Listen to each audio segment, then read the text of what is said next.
How to fix Snapchat not working with Bluetooth headphones. So let's get started.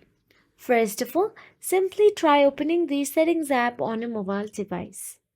Once inside the Settings app, scroll down till the bottom and there you will get to see Apps option available and simply tap on it.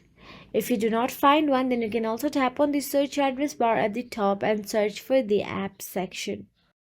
Now, once you tap on the apps, scroll down again inside the app and look for the Snapchat option available in there. If you do not find Snapchat, then again you can tap on the search address bar and type down Snapchat and search for it. Now, once you find the Snapchat, tap on it. Now there, make sure that your microphone and Bluetooth are turned on. If not, then try toggling the switch off and then turn it back on. This sometimes resets the settings and fixes some bugs.